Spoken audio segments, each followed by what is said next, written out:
Wow, finally, our wonderful world now has a vaccine for peace. But there is still only one nation on planet Earth that is immune to this virus. You will discover why in this podcast. Please stay focused on me for the next few minutes or to an hour. You know, I never fill my podcast with entertainment. I'm only here to give you practical, life-changing messages to help you deal with life's challenges. This is a podcast channel with no lies. I am David Eyiangho, and I welcome you to this episode of NTSL Wisdom Mining Podcast, a show where I reveal how wisdom impacts your daily life, because success by design is 80% wisdom. And if you have wisdom, you will have your world under your control. Thank you, and I appreciate your investment of your precious time to be part of this show today. I want to thank you also for continuing to subscribe to this show. It means a lot to us. If you have not done so, please go ahead now and do so. It costs you nothing to subscribe, and you can always unsubscribe if you don't get any value from our show.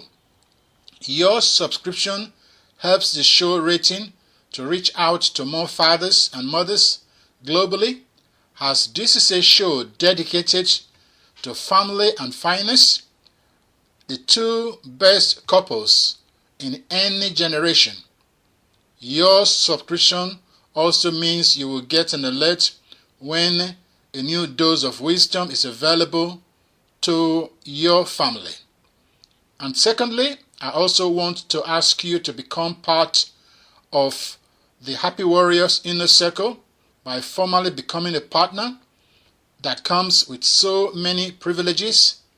This is where we share practical, life-changing messages to help you deal with life challenges. We meet once a month on our special online call. Our monthly webinar is your resource basket of things that you can access, things that are extremely useful as we grapple with the many significant decisions that we all have to make every day. It is a place where you also connect with people who have a similar outlook to life as you. We regularly share NTSL timeless and game-changing e-notes that has helped other people with exactly the same decisions you are making. All of that happens when you are a Happy Warrior Inner Circle partner.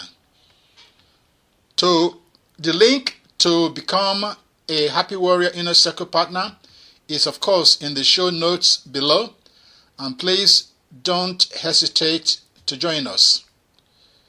And the topic of the show today is, finally, our wonderful world has a vaccine for peace.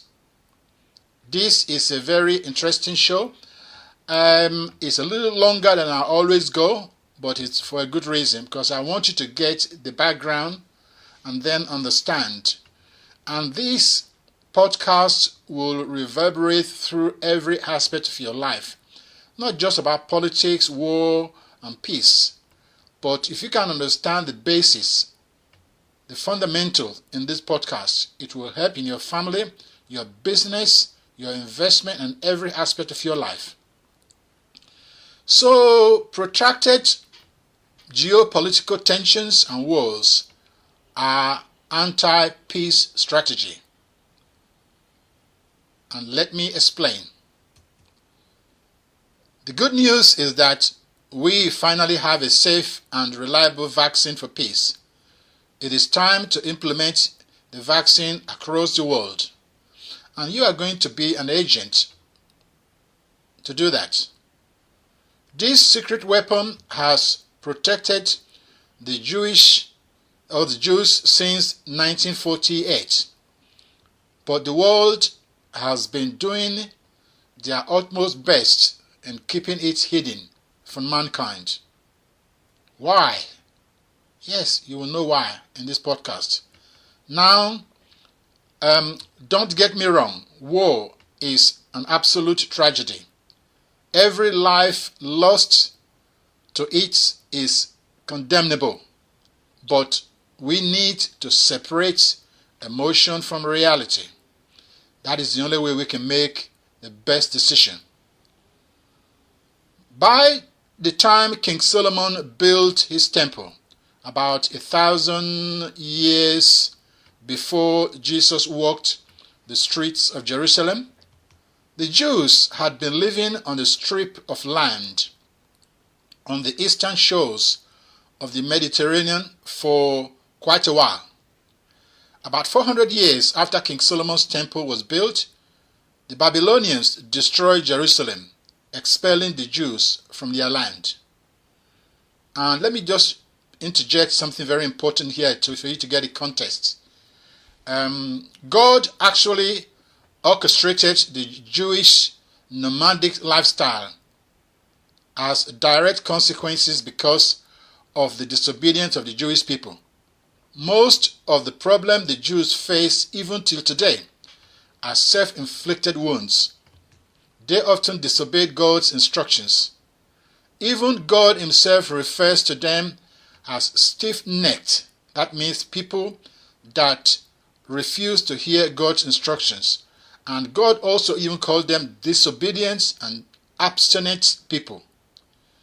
I want you to see the book of Jeremiah for detailed insights. Also, all the other prophets like Prophet Isaiah. And even Jesus Christ. That was his battle on earth. It is a classic case of the sins of the fathers. There is a podcast on that also. You see, God gave mankind, through the Jews, who are the custodians, success principle laws and blueprints that prosper them wherever they go. But somehow, most of them still continue to work against God. That is really sad reality.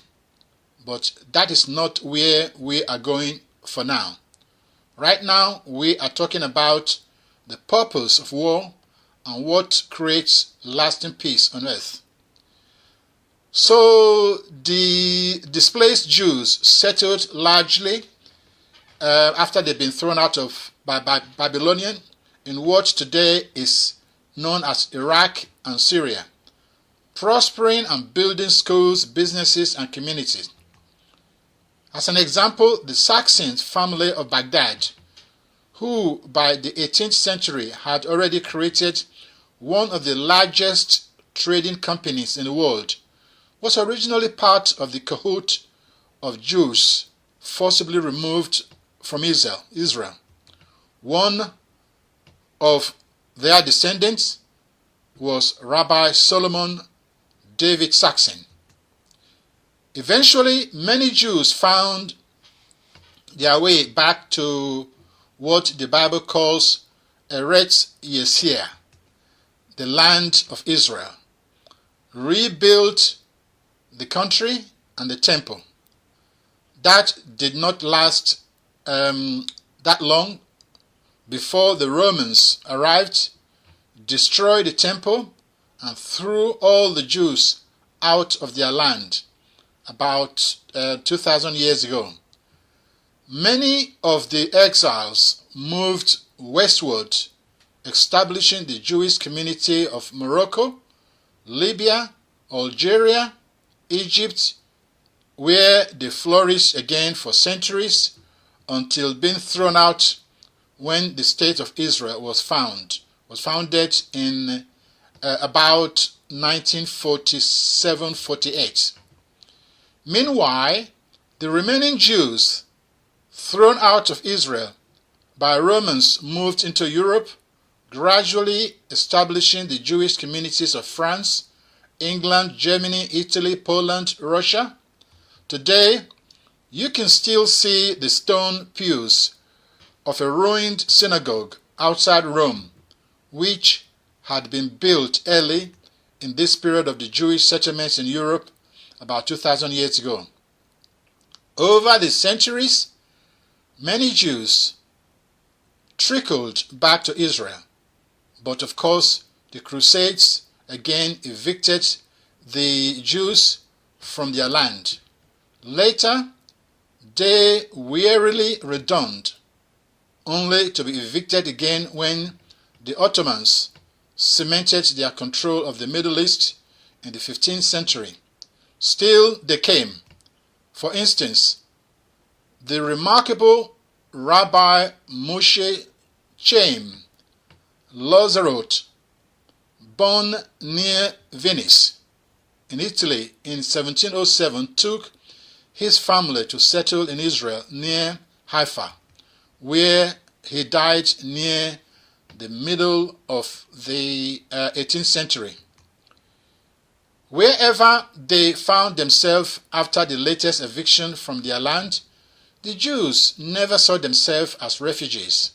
Instead, they established themselves, succeeded, and brought prosperity to the countries in which they settled, using the principles given to mankind by God. Throughout it all, century after century, Israel always remained home to them. In 1948, after being attacked by all the surrounding Arab countries, for the first time since the Romans attacked more than 2,000 years ago, Jews picked up weapons, and because they were fighting for their country, they became quite accomplished fighters.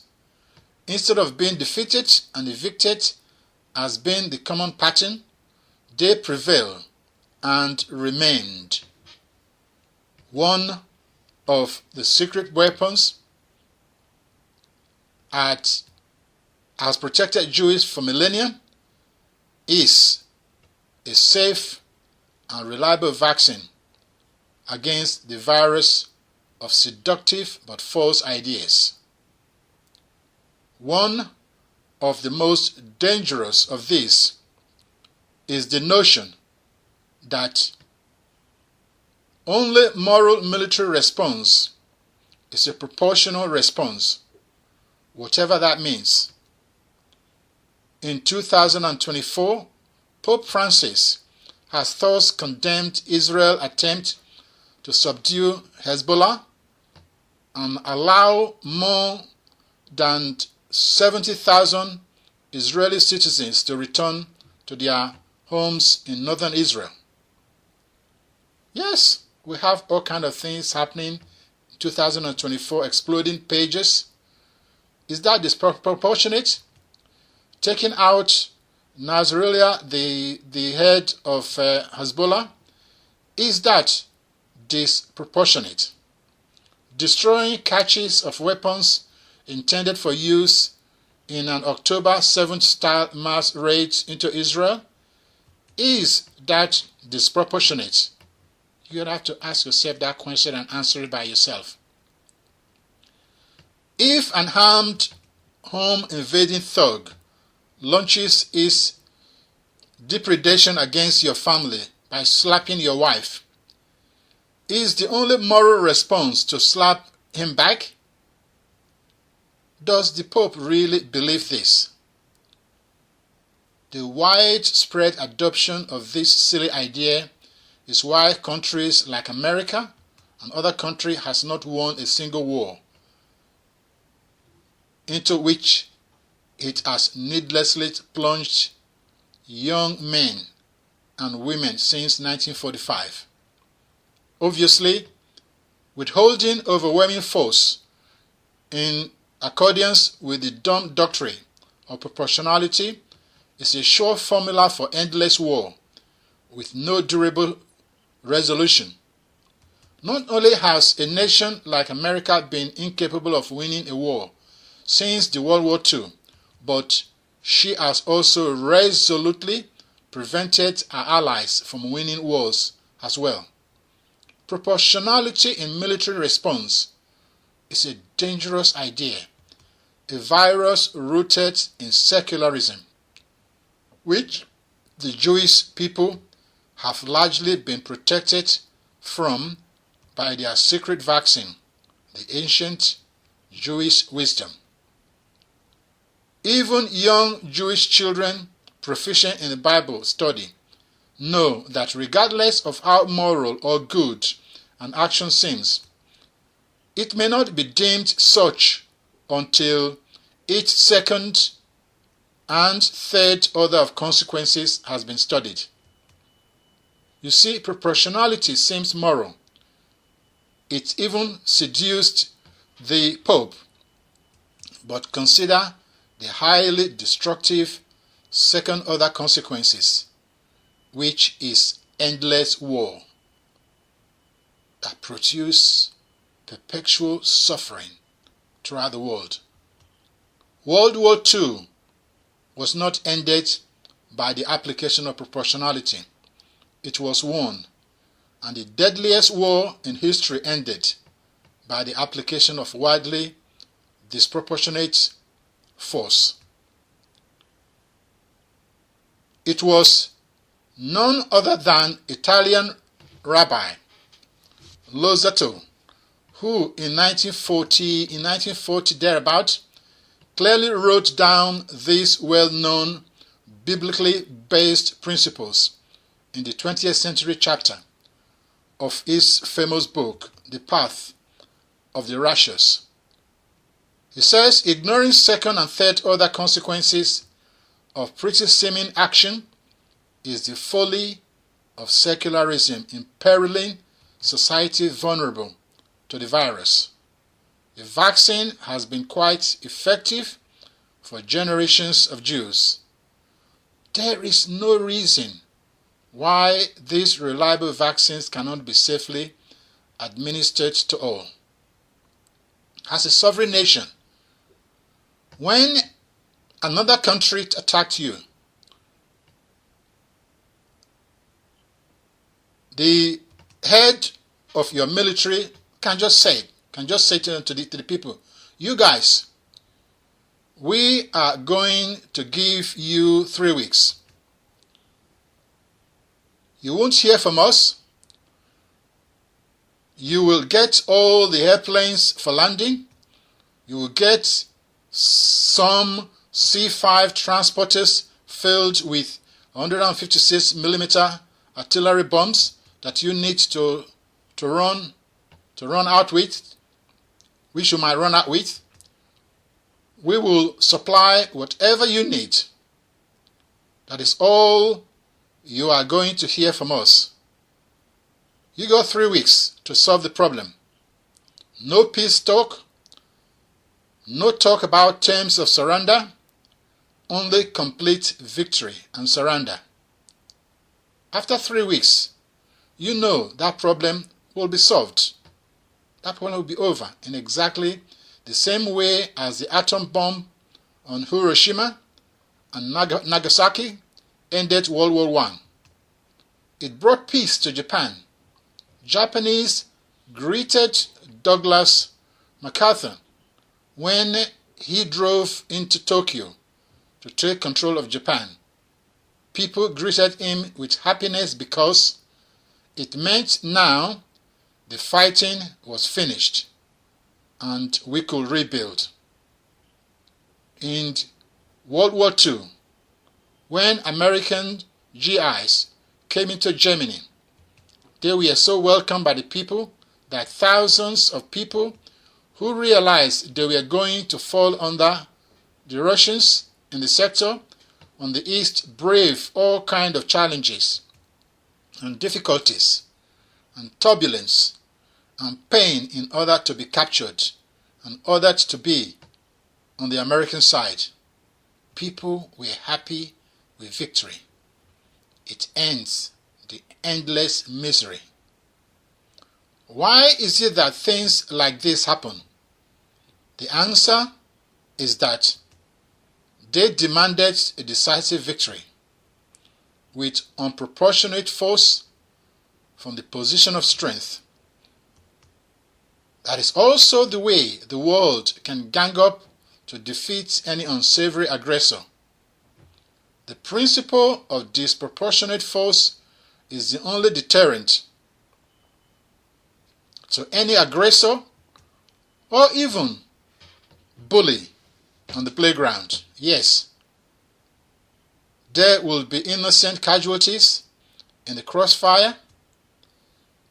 There will be unfortunate reality, and the pain will be short-lived. However, remember that the best way to depict ancient wisdom, the best way to explain the biblical blueprint, is an explanation in the matrix of understanding of how the world really works. And that is what it means. So it is not surprising that as society secularizes, they reject the biblical vision of reality and replace it with secularized vision of reality. Not surprisingly then, that they drift away from the fundamental principle of how the world really works. It is therefore not a mystery to explain the stunning coincidence that all woke people, with few exceptions, woke people are basically overwhelmingly secular in outlook, not religious and secularized. Why? Because religious people understand how the world really works. They accept the world as how it really works instead of how we wish it to be. Therefore, reject distorted depiction of reality, as they just do not square up with the truth. For example, men and women are very, very different. And anybody who has any contact with how the world really works knows that, understands its reality. And so, not surprisingly, every society that banishes the biblical model and replaces it with the secular model needs to obviously banish chapter 1, verse 27 of Genesis, where God said, God created man and female. That is how He created them. Got to banish that and replace it with illusory depiction of a non-binary spectrum where people can be half man, half female. Here is a question. Why on earth should anybody take military advice from a country that has not won a war in 80 years? Well, the answer is something called power. And power is part of how the world really works. Power is real. And let's try and understand this because it lies at the root of the question. Let me state this in a as delicate way as possible. Women, for the most part, are not attracted to men who are less powerful than they are. If a woman felt that she could easily pick up and wave around this very slender and non-substantive man, he absolutely could not lift her up. There are very few women in the world who will be capable of being attracted physically to that man. Women are attracted to men who are more powerful than they are, both more powerful in primary fundamental way and in secondary way, as being more powerful in terms of prestige, prosperity. It is well known reality. So let's take Luxembourg for example, a little teensy-weensy country in Europe. Let's imagine Luxembourg issued a directory that China must stay out of the South China Sea. China will laugh at that. They wouldn't even give it any significance whatsoever. They certainly will not obey. Why? Because Luxembourg has no power and China has considerable power, And nothing is more laughable than when countries that have lost their power and sometimes don't yet realize it find themselves giving instructions, giving arrogant directives to countries with power. It is sad. It is laughable.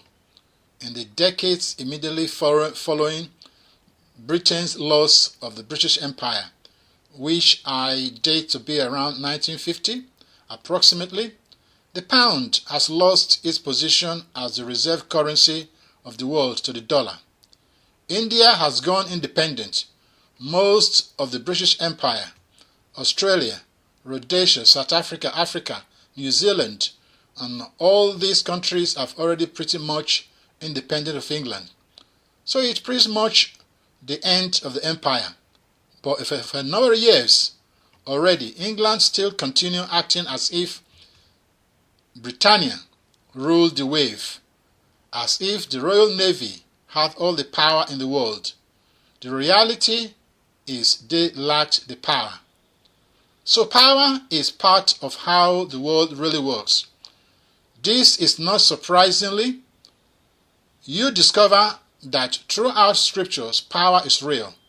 Moses tells Joshua in Hebrew, Shazak Emes, often gets translated as be strong and be of good courage. This is not a good translation because those are merely attempts to sort of duplicate the same sentiment. But in Hebrew, what they really means is acquire the power and make sure you retain the will to use it.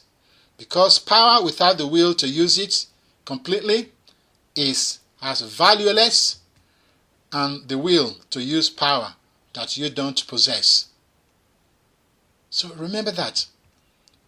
You have got to remember you cannot truly call yourself peaceful unless you are capable of inflicting great violence. If you are not capable of violence, you are not peaceful. You are harmless. That is a vital difference between being harmless and being peaceful. So in Exodus 15, chapter 15, verse 3, the Israelites have crossed the Red Sea, and they are now on the beach singing a song of praise to God. And they refer to God as the man of war. That is the first usage in history of God being referred to as a man of war. It is first usage by man of the terms man of war is in 1950s, 60s, 1600s, and 1700s, where the Royal Navy of Great Britain used to call their most powerful warship men of war. I am not sure if you have heard of the novels, the O'Brien series. They speak about the war on the high seas and naval war in early centuries. You will have come across the saying that if the British sent 2 of their men of war, we are in big trouble.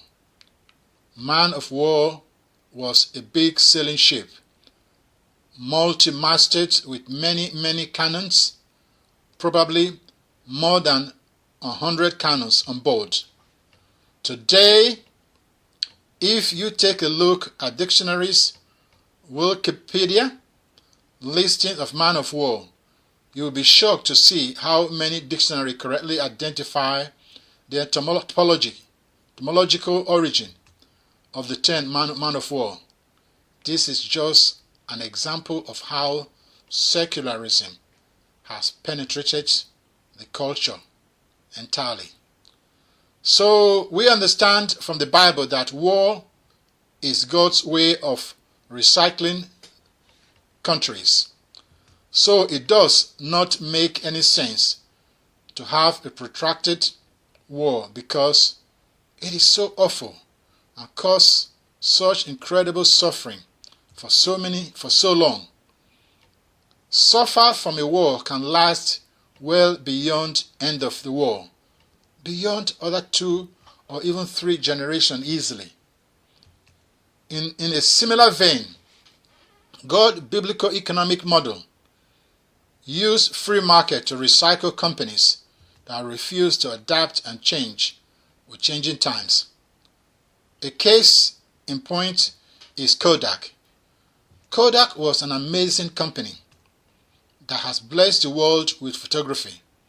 Then we started to move into the digital world, but Kodak refused to move along. Kodak went busted. Before they realized what was happening, it was too late for them to do a catch-up. That is how the world really works. The free market biblical principles, just like the war, takes care and recycles companies. I don't mean to be frivolous about it, but war, a reality. It has to do with power. Sometimes countries that do not have enough power wage war against countries that have more power, and they usually get a hiding. They get punished. So yes, power is reality. It is part of the dynamic both between individual people who have power by reasons of prominence and prestige and prosperity, but they are not allowed to take advantage of other people. Again, within a legislated moral system, as the Bible describes, we recognize there are people of power. We understand the tendency for power to corrupt, and we try and take allowances and we take corrective for that. But we recognize the reality of power, for heaven's sake, and power is very often decisive in resolving things. There is a phrase, violence never solves anything. It is a phrase that began to be popular only after the 1960s, not before that, because the way the world really works, violence always solves something. If you were bullied on the playground, if you are a guy and you were bullied on the playground, one day you decided you've had enough and you reared back and you let the bully have it flat on his nose, and then you went in and took him to the ground. Did you notice something? He stopped being a bully, never bothered you again. Violence absolutely solved problems. The violence of the atom bomb solved the problems in the Pacific. The violence of the bombing of Hamburg and Berlin, that solved the problem in Europe. Yes, it does.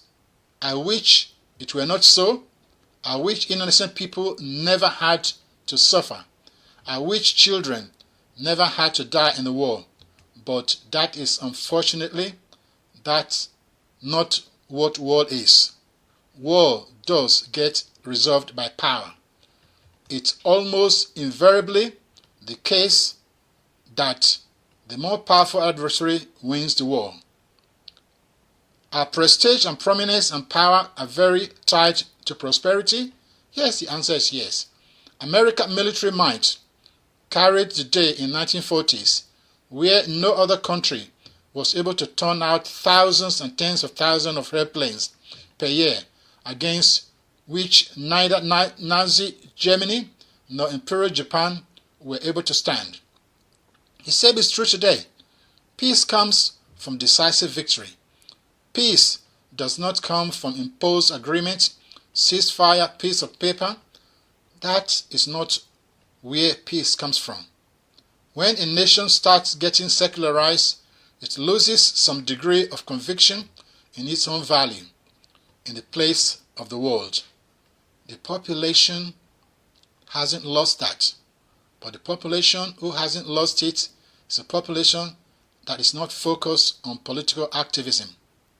It is a population that is focused on family and finance and friendship and faith and fitness. This population of us want to take care of our family. and we want financial independence from the government, and we want to take care of our churches and our faith community. We want to take care of our health. We want to have social life. We want to have community organization. We want to be left alone, basically by the power of government. We want God above us, not government. We believe in the big G, not the little g. We want to educate our children in accordance with our values. We do not want their lives to be reshaped by government indoctrination camps. So we left. We left the corridors of power vacant, ready to be occupied by university-trained bureaucrats, university-trained politicians, and we saw the change start to happen immediately after the World War II. And when that happened, bureaucrats believed that your country is just like another country among many. Most countries now want every country to have disproportionate power. So they prolong suffering from wars and political tension. That is now their worldview. So the idea that a nation could project power decisively, they began to be uncomfortable with it. But you know, that is the biblical model, that things are resolved by means of war. But that is not anymore, because we are more civilized, we are more sophisticated, as they say. If you go back and read the history of Vietnam War, read a lot, satisfy yourself. Don't take my word for it. You will discover that America had the power.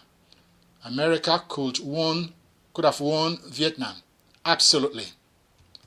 Could have won Vietnam decisively, but what they lacked was not of the Chazak, but of the MS. The lack was not of power. It was a lack of will. That is really what has happened to America since then. And having become accustomed to it, they seek to find virtue in it. And the world order, the international world order, the community of nations, as if they are such a thing. I cringe every time people use the phrase, the community of nations. It is non-existent nonsense. It is foolish, but it is. Somehow, we are going to find peace and security by United Nations. No, we actually won't. We will require peace and security only by power. There isn't any other way at all to do it. However, as nation becomes more secularized and more driven by an evolutionary biological picture of the origin of humanity, more people will find themselves drawn to this idea that we all be one unified world, nations of communities, and we all get together and we all talk our ways to lasting peace. And again, anybody with eyes in their head, anybody who understands how the world really works, knows that this is a foolish illusion. Yes, that is why America could not win a war after that period of World War II. And at that moment, it is incapable of winning a war. They want to make all of us believe that any power is ugly. We must always do things by means of peaceful agreement. As you know, the Middle East in 2027 is now 80 years down the road, with all the papers, all the green lines, all the agreements got absolutely nowhere at all. The only thing that produces peace, that produces security, that produces tranquility is power. But again, we cannot expect a secular mind to fully embrace that concept that is the reality. So this is the secret weapon that has protected the Jewish since 1948. What virus ideas are you fighting for this and your unseen generation? I would like to know. Just leave your comments below in the comment section. We have a deep dive coaching program that will address and help you with the points I have covered in this podcast. There is a link in the show notes to request a one-on-one chat with me, or you can head straight to the webpage ntsl.com/private, where you can also secure your chat with me. So the number one rule of life is know the code for success. They will never teach you this in schools and colleges. The good news is that at NTSL Coaching by Design, that is simply our number one mission. Remember, when you understand a thing, it will work for you. NTSL is where wisdom lives, because success by design is 80% wisdom. If you have wisdom, you will have your world under your control. And that is all we have time for today. So I want to thank you for listening. Please let me know your number one takeaway from this show. Leave your comments below. Until next show, I wish you a passionate and profound growth in your family, in your fitness, as well as in your faith. This is David Eyiangho. Remember, NTSL Coaching is a safe place in an unsafe world. You stay safe and you stay blessed.